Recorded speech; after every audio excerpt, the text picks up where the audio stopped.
નમસ્તે વિદ્યાર્થી મિત્રો, આગળના પ્રેક્ટિકલની અંદર આપણે પરાગરજ વિશે અભ્યાસ કર્યો તો પહેલો, બીજો અને ત્રીજો પ્રેક્ટિકલ જોયો, રાઈટ? આજે આપણે એને એ જ ચેપ્ટરને રિલેટેડ બીજા ચેપ્ટરને રિલેટેડ બીજો એક પ્રેક્ટિકલ છે, પ્રેક્ટિકલ નંબર 12. નિયંત્રિત પરાગનયન માટે પુંકેસરો દૂર કરવા, કોથળી ચડાવવી, રાઈટ, અને અનિચ્છનીય પરાગનયન ન થાય એના માટેની આપણે કાર્યવિધિ જોવાની છે. કે today we will perform practical number 12 to perform emasculation, bagging and tagging for control pollination, right? So આ પ્રેક્ટિકલ ની અંદર આપણે શું ધ્યાન રાખવાનું છે તો કે આ કૃત્રિમ સંવર્ધનની એક પદ્ધતિ છે જે આપણે કરવાની છે, જેમાં શું તમારે ધ્યાન રાખવાનું છે તો કે અનિચ્છનીય પરાગનયન ન થાય, એટલે કે આપણી ઈચ્છા ન હોય એવી પરાગરજ સ્ત્રી કેસર ઉપર બેસે નહીં, પરાગાસન પર બેસે नहीं અને परागनयन न થાય એનું આપણે અહીંયા ध्यान રાખવાનું છે. कि इस प्रैक्टिकल में हमको आर्टिफिशियल हाइब्रिडाइजेशन करवाना है. क्यों? क्योंकि हमको डिजायर पोलन ग्रेन को स्टिग्मा पे लैंड करना है, स्टिग्मा पे स्प्रे करना है, जिससे डिजायर फ्रूट डेवलप हो सकते हैं. सो ये जो प्लांट ब्रीडिंग प्रोग्राम होते हैं उसमें बहुत यूज होता है कि जल्दी से प्लांट ब्रीडिंग करना हो या फिर जल्दी से हाइब्रिडाइजेशन करना हो, जल्दी से हमको फ्रूट डेवलप करना हो, तो ये जो मेथड है वो बहुत यूजफुल होती है. दूसरा कि ये मेथड दो तरह के फ्लावर में हो सकती है, unisexual flower and bisexual flower. You all are know unisexual means एक लिंगी पुष्प અને બાયસેક્સ્યુઅલ મીન્સ દ્વિલિંગી પુષ્પ. હવે આને બે મેથડ થી કરવાનું છે. જસ્ટ આપણે આને સમજીશું, રાઈટ? कि टुडे हम इस प्रैक्टिकल को सिर्फ समझेंगे, परफॉर्म नहीं हो पाएगा क्योंकि फ्रूट डेवलप हुआ है कि नहीं वो तो बहुत लॉन्ग प्रोसेस होगी, राइट? सो अगर फ्लावर यूनिसेक्सुअल है, राइट, तो first of all you have to remove the stamen from anther, right? कि एंथर में से आपको स्टेमन रिलीज करना है, रिमूव करना है बाय इमेस्कुलेशन. Means what? कि फॉर एग्जांपल ये कोई फ्लावर है, राइट, इसमें ये जो है वो एंथर है, ये एंड्रोशियम है. मींस कि कोई पुष्प छे, ए पुष्पમાં અહીંયા શું છે? પુંકેસર છે, અને એ પુંકેસરમાં આ શું છે? પરાગાશય. तो आ जे परागाशय छे एने फोर्सेप थी रिमूव करवानुं छे, कट करवानुं छे. क्यारे? कि ज्यारे पुष्प कलिका अवस्थामां होय त्यारे, कि when flower in bud form, at that time we have to remove anther from this जो एंड्रोशियम है, उसमें से हमको एंथर जो है वो रिलीज करना है, राइट? आपको पता है एंथर में से क्या पोलन ग्रेन रिलीज होती है, जो अगर पोलन ग्रेन यहाँ से रिलीज हो गई और स्टिग्मा पे लैंड हो गई तो पोलिनेशन हो जाएगा. तो हमको क्या करना है? प्रिवेंट करना है वो पोलिनेशन, सेल्फ पोलिनेशन प्रिवेंट करना है हमको, क्रॉस पोलिनेशन, और we can say desire pollen grain को यहाँ स्टिग्मा पे मींस की लैंड होने देना है. कि फर्स्ट स्टेप क्या करना है? सी, यहाँ आप देख सकते हो कि ये जो फ्लावर है, प्लांट है, राइट, वो प्लांट में ये पर्पल कलर का फ्लावर है. पर्पल कलर का जो फ्लावर है वो पहले बर्ड फॉर्म में था, तो उसको हमने खोला और उसमें से ये जो एंथर है वो रिलीज किया. एंथर रिलीज करने से क्या होगा कि ये जो पूरी प्लांट है वो फीमेल प्लांट बन जाएगा, क्योंकि उसमें एंथर नहीं है. तो प्लांट दो तरह के होते हैं, फीमेल और मेल. मेल में मेल ऑर्गन होते हैं, फीमेल में फीमेल ऑर्गन होते हैं, राइट? उसके बाद क्या करना है? वो एंथर रिलीज हो गया, उसके बाद ये जो पूरा एंथर रिलीज हो गया, उसके बाद यहाँ जो एंड्रोशियम मींस के पिस्टिल और वी कैन से कार्पेल होगी, तो उसको हमको ऐसे बैगिंग करना है, उसको कवर कर देना है, जिससे अनडिजायर पोलन ग्रेन वहां लैंड ना हो पाए. सी, यहाँ ड्रॉ किया है कि जो भी अनडिजायर पोलन ग्रेन है उससे बचने के लिए यहाँ प्लास्टिक का कवर मींस के प्लास्टिक की बैगिंग करनी है. This method known as bagging.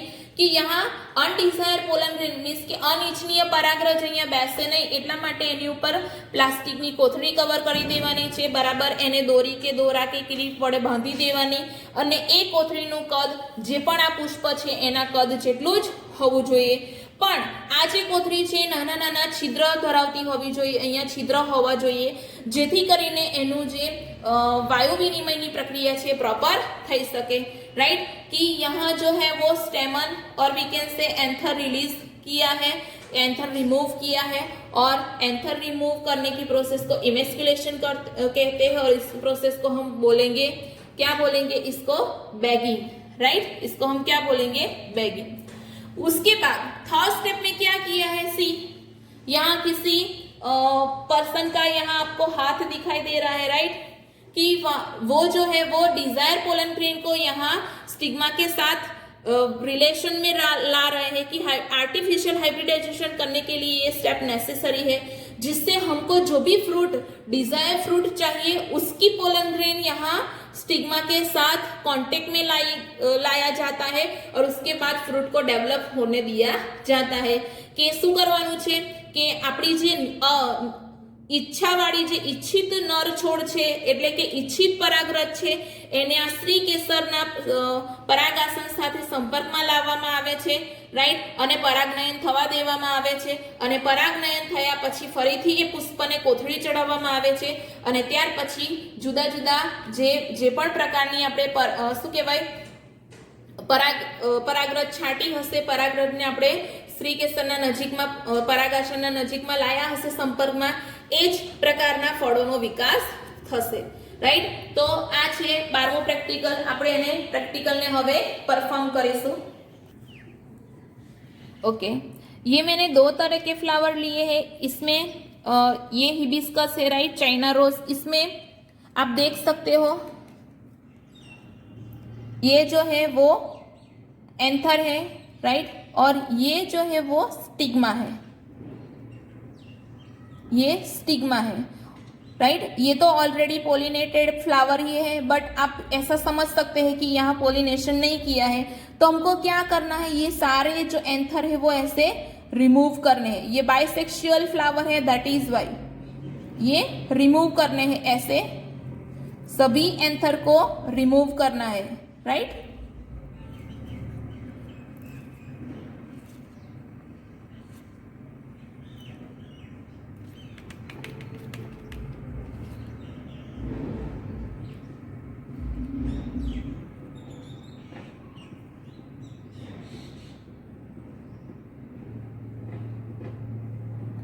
ये सभी एंथर को रिमूव करने के बाद इसके ऊपर बैगिंग करना है.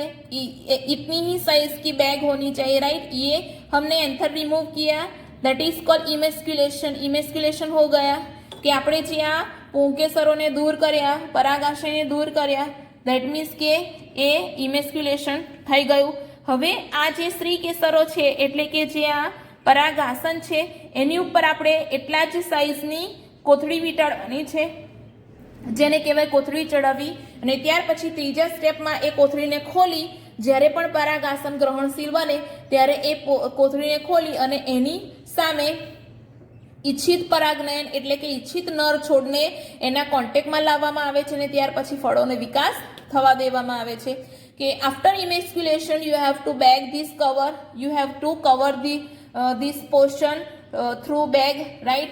किसी भी बैग से आप कवर कर सकते हो. उसके बाद जब जो स्टिग्मा होता है वो स्टिग्मा एक्सेप्टेबल होगा, तब उसके बाद मेल प्लांट को यहाँ मीन्स के डिजायर पोलन ग्रेन को यहाँ स्टिग्मा के साथ कांटेक्ट में लाया जाता है, और उसके बाद वापस फिर से बैगिंग किया जाता है, और उसके बाद वो फ्रूट को डेवलप होने दिया जाता है, राइट. उसके बाद हम बात करें यूनिसेक्सुअल फ्लावर की, तो दिस इज यूनिसेक्सुअल फ्लावर के आ एक लिंगी पुष्प है, राइट, जिसमें सिर्फ और सिर्फ क्या है, फीमेल रिप्रोडक्टिव पार्ट, राइट. इसमें एंथर नहीं है, मेल रिप्रोडक्टिव पार्ट नहीं है, तो इसको ऐसे ही कवर कर दो, राइट, बैगिंग कर दो. और उसके बाद फिर जब ये एक्सेप्टेबल हो कि पोलन ग्रेन को एक्सेप्ट करे, तब मेल प्लांट की कोई भी डिजायर पोलन ग्रेन को इसके कांटेक्ट में आने देते हैं और उसके बाद फ्रूट डेवलपमेंट देखते हैं, राइट। सो इसके लिए इंस्ट्रूमेंट में भी किसी एक जो बडिंग फॉर्म में फ्लावर हो वो चाहिए, और फोर्सेप, सीजर, ऐसे ही नॉर्मल जो इंस्ट्रूमेंट होते हैं, और कभी कभी आप मैग्नीफाइंग लेंस का भी यूज कर सकते हो जिससे कोई भी जो छोटे पार्ट होते हैं वो मैग्नीफाई देख सके, राइट। मैग्निफिकेशन उसका प्रॉपरली आप देख सको। So this is practical number 12 जो आपने का देखा, राइट। आपको अच्छे से समझ में आया होगा। ये प्रैक्टिकल जस्ट एकदम इजी है, सिर्फ आपको उसकी मेथड ही समझनी है। उसमें किसी भी माइक्रोस्कोप का यूज नहीं है, सिर्फ forcep, magnifying lens, scissor, bagging के लिए जो भी पॉलीथीन हम यूज करते हैं वो, और मेल और फीमेल प्लांट, और we can say desire pollen grain हमको चाहिए, राइट। सो ये 12 नंबर का प्रैक्टिकल आई होप कि आपको अच्छे से समझ में आया होगा। ये प्रैक्टिकल मीन्स के 1 to 4 जो भी प्रैक्टिकल हमने देखे, first, second, third and 12 number का प्रैक्टिकल, वो चैप्टर नंबर 2 में से है, राइट। कि दूसरा चैप्टर इतना इंपॉर्टेंट है कि उसमें से बहुत सारे प्रैक्टिकल है। इसके बाद हम नेक्स्ट प्रैक्टिकल देखेंगे, राइट। So thank you.